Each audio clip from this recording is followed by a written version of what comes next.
Magandang araw mga bata. Handa na ba kayong matuto? Ako, handa na. Tara, sabay-sabay tayong mag-aral muli ngayong araw. Ito si Teacher Michelle, ang inyong makakasama ngayon. Ang ating mensahe ngayong araw ay, Ako ay may pangalan. Kaya mo bang ipakilala ang iyong sarili? Ang iyong pangalan? Anong pangalan mo? Hi! Ako si Alex. Ako naman si Ana. Hello! Ako si Lito.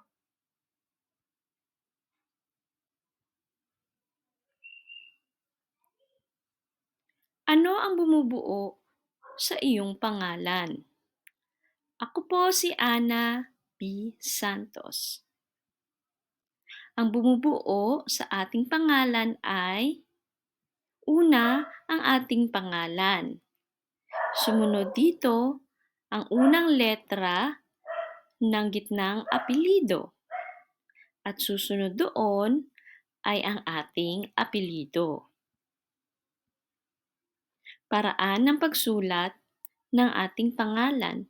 Ang ating pangalan ay dapat nagsisimula sa malaking letra, katulad ng ating nakikita, Ana. Ang letter A ay nagsisimula sa malaking letra. Kasunod nito ang ating gitnang apelyido na nagsisimula din sa malaking letra. Huwag kalilimutan mga bata, kailangan lagyan ng tuldok ang gitnang apelyido. Pagkatapos noon, isusulat natin ang ating apelyido na nagsisimula din sa malaking letra.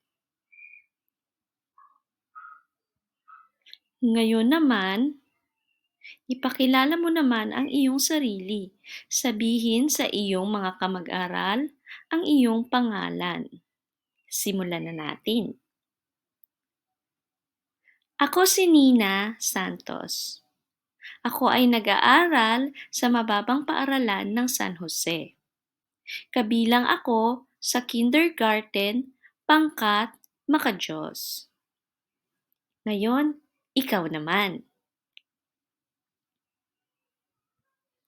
Paglalahat ng ating aralin, kumpletuhin ang salita.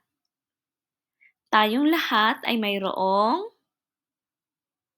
kung ang iyong sagot ay pangalan, tama ka.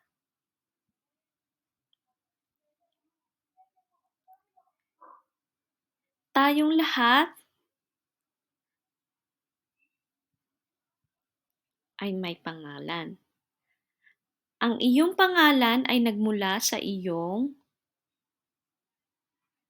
kung ang iyong sagot ay magulang, wasto ang iyong sagot. Ang ating pangalan ay nagsisimula sa kung ang iyong sagot ay malaking titik, tama ang iyong sagot. Ngayon naman, dumako tayo sa ating gawain. Kumuha kayo ng papel at isulat ang inyong pangalan. Gamitin ang mga guhit blue, red, blue, or asul, pula, asul. So, simulan ninyo ang inyong pagsulat doon sa asul, tatawid sa pula, patungo sa asul.